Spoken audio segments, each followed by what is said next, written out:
നമ്മൾ ഓർക്കണം, ഈ കാലഘട്ടത്തിൽ പാശ്ചാത്യദേശം ഏകദേശം ഇരുണ്ട കാലവർഷമായിരുന്നു, കാലഘട്ടമായിരുന്നു. കാരണം അവിടെ വലിയൊരു ആർഗ്യുമെൻ്റ് നടക്കുകയാണ്. നമ്മുടെ സൗരയൂഥം ജിയോ സെൻട്രിക് ആണോ അതോ ഹീലിയോ സെൻട്രിക് ആണോ? ഭൂമിയാണോ സെൻട്രൽ അതോ സൂര്യനാണോ സെൻട്രൽ? സംഗമഗ്രാമമാധവൻ്റെ ഒരു ശിഷ്യനായ വാടശ്ശേരി പരമേശ്വരൻ, അദ്ദേഹം 50 വർഷം രാത്രിയിൽ ഭാരതപ്പുഴയുടെ തീരത്തിങ്ങനെ മലർന്നു കിടന്നുകൊണ്ട് ആകാശത്തെ നക്ഷത്രത്തെയും ഗ്രഹത്തെയും ഇങ്ങനെ വീക്ഷിക്കും. 50 വർഷക്കാലം ഇങ്ങനെ അവയുടെ സ്ഥാനം നിർണ്ണയിച്ച് അവയുടെ ആ മൂവ്മെൻറ്റ്, സഞ്ചാരപഥം അദ്ദേഹം ശരിക്കും വീക്ഷിച്ചു, കണ്ടു. ഇതിന് നിന്ന് അദ്ദേഹം ദൃക് ഗണിതം എന്ന ഗ്രന്ഥം ഉണ്ടാക്കി. ദൃക് എന്ന് പറഞ്ഞാൽ കാഴ്ച, കണ്ടുകൊണ്ട്. ഗണിതം കാഴ്ച കൊണ്ട്, കണ്ടുകൊണ്ടുണ്ടായ ഗണിത സിദ്ധാന്തം. ഈ ഡേറ്റയാണ് പിന്നീട് നീലകണ്ഠ സോമയാജി സോളാർ സിസ്റ്റത്തിന് വേണ്ടി ഉപയോഗിച്ചത്.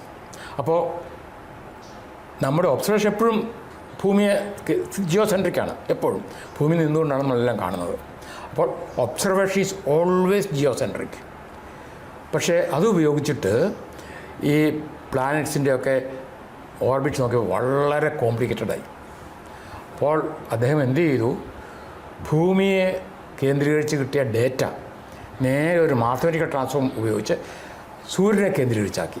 അങ്ങനെ ഒരു മാത്തമാറ്റിക്കൽ ട്രാൻസ്ഫോർമേഷൻ കൊടുത്തിട്ട് സൂര്യനെ കേന്ദ്രീകരിച്ചിട്ടുള്ള സഞ്ചാരപഥമാക്കിയപ്പോൾ വളരെ സിമ്പിളായിട്ട് കോണിക് സെക്ഷൻ, ദീർഘവൃത്തം, സമവൃത്തം, അങ്ങനെ ഹൈപ്പർബോള, പരബോള അങ്ങനെ ആക്കി. ഇതും കെപ്ലറിനേക്കാളും ഏകദേശം 200-300 വർഷം മുമ്പ്. ഈ സമയത്ത് പാശ്ചാത്യർ തമ്മിൽ വടംവലിയ, ജിയോ സെൻട്രിക് ആണോ നല്ലത്, സോളാർ സിസ്റ്റം സൂര്യ സെൻട്രിക്. ഇന്ത്യയിൽ അങ്ങനത്തെ ഒരു സംഭവമില്ലായിരുന്നു.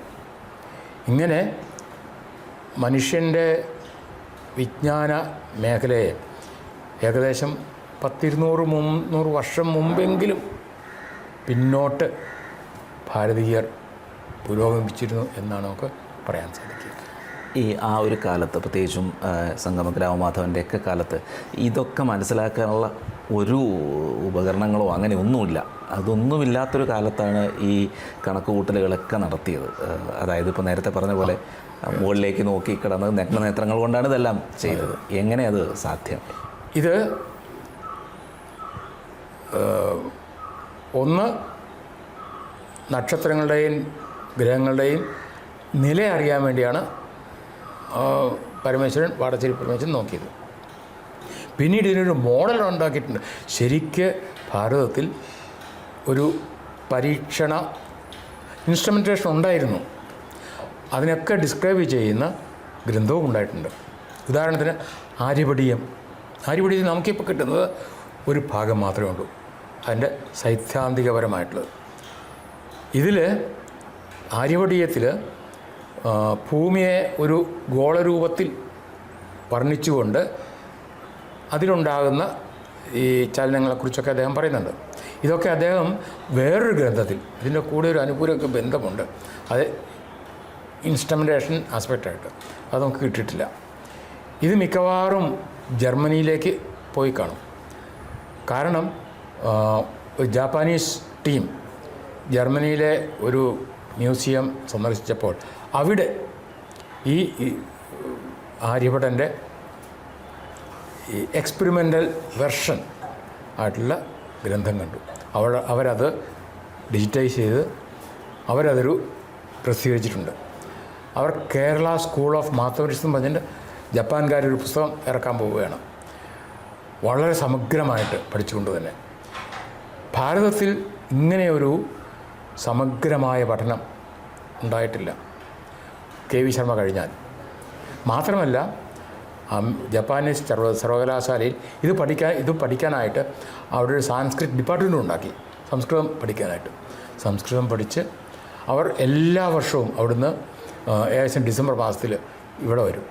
ഇവിടെ വന്ന് ഇവിടെയും പിന്നെ അടുത്ത ഉള്ള ഗൃഹത്തിലെയും ഇവിടെയുള്ള പഴയ താളിയോല ഗ്രന്ഥങ്ങളൊക്കെ തട്ടിൻപുറത്ത് ഇരുന്ന് വജ്രാസനത്തിലിരുന്ന് രാവിലെ 8 മണി മുതൽ വൈകിട്ട് 8 മണി വരെ ഒരു എന്താ പറയുന്നൊരു ഒരു പൂജ ചെയ്യുന്ന പോലെ ഇതെല്ലാം ഡിജിറ്റൈസ് ചെയ്ത് ഇതവർ അവിടെ കൊണ്ടുപോയിട്ട് പിന്നീട് ഒരു മോഡേൺ ഇതിലേക്കാക്കിയിട്ടുണ്ട്. ഇതൊരു അത്ഭുത സിദ്ധാന്തമാണ്. മാത്രമല്ല ഇവിടെ നല്ലൊരു ഇൻസ്ട്രുമെൻറ്റേഷൻ സംസ്കാരമുണ്ടായിരുന്നു. ഒരു ഉദാഹരണത്തിന് അഗസ്ത്യൻ്റെ ഒരു ഗ്രന്ഥമുണ്ട്, അഗസ്ത്യ ഹൃദയം എന്ന് പറയുന്നത്. അതിൻ്റെ അകത്ത് സൂര്യപ്രകാശത്തിൻ്റെ വിവിധ വർണ്ണങ്ങൾ നമുക്കിപ്പോൾ ചെയ്യുന്ന ഒരു പ്രിസം ഉപയോഗിച്ചിട്ട് സൂര്യൻ്റെ പ്രകാശം കടത്തിവിട്ട് ധവള പ്രകാശിക്കും. അത് ഞങ്ങൾ ഡിസ്പേഴ്സൺ ചെയ്തിട്ട് 7 നിറങ്ങൾ ഉണ്ടാകുന്നത്. എന്നാൽ അദ്ദേഹം 17 തരത്തിലുള്ള പ്രിസം ഡിസൈൻ ചെയ്തിട്ട് അതിലൊന്ന് ഒരു കോണിക്കൽ ആകൃതിയിലുള്ളൊരു പ്രിസമാണ്. അപ്പോൾ അതിലെ പ്രിസം എന്ന് പറയും, പ്രിസത്തിൽ നിന്ന് കിട്ടുന്ന വർണ്ണരാജി സ്പെക്ട്രം എന്ന് പറയുന്നത് സർക്കുലറാണ്, നേരെ സ്ട്രെയിറ്റ് അല്ല. സ്ട്രെയിറ്റ് ആകുമ്പോൾ ഒരു കുഴപ്പം, അതിനൊരു റെഫറൻസ് ഇല്ല. ഇതാണ് അങ്ങനെയല്ല, വട്ടത്തിലായതുകൊണ്ട് സെൻറ്റർ എന്ന് പറയുന്നത് റെഫറൻസായി. അങ്ങനെ സെൻറ്ററിൽ നിന്ന് സർക്കംഫറൻസിലേക്കുള്ള ആ ദൂരം അനുസരിച്ചിട്ട് ഓരോന്നിൻ്റെയും തരംഗദൈർഘ്യം കാണാൻ സാധിക്കും. ഇങ്ങനെ നമുക്ക് ചിന്തിക്കാൻ പോലും പറ്റാത്ത വിധത്തിലുള്ള ഒരു സംസ്കാരം ഭാരതത്തിലുണ്ടായിരുന്നു എന്നാണ് മനസ്സിലാക്കേണ്ടത്. ഈ സംഗമഗ്രാമമാധവൻ്റെ വിവരങ്ങൾ, അദ്ദേഹത്തിൻ്റെ പുസ്തകങ്ങൾ, ഇതൊക്കെ എങ്ങനെയാണ് പുറത്തു വന്നത്, അല്ലെങ്കിൽ അതിനെക്കുറിച്ച് ഇവിടെ ഒരു അറിവുണ്ടാകുന്നത് എപ്പോഴാണ്? ഇത് ശരിക്ക്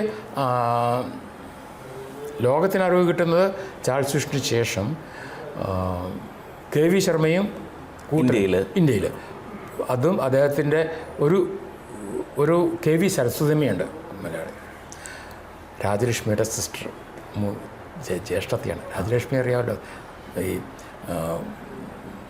എഴുത്തുകാരിയാണ്, ഈ സൂയിസൈഡ് ചെയ്ത് അവരുടെ ജ്യേഷ്ഠത്തെയാണ് KV സരസ്വതിയമ്മ. അവർ ബനാറസിൽ ഗണിതശാസ്ത്രത്തിലും ഫിസിക്സിലും ഡോക്ടറേറ്റ് എടുത്ത് അവർ ഈ പഴയ ഗ്രന്ഥങ്ങളൊക്കെ പഠിച്ച് അത് ആധുനിക ഭാഷയിലേക്ക് ട്രാൻസ്ലേറ്റ് ചെയ്തിട്ടുണ്ട്. ഇങ്ങനെ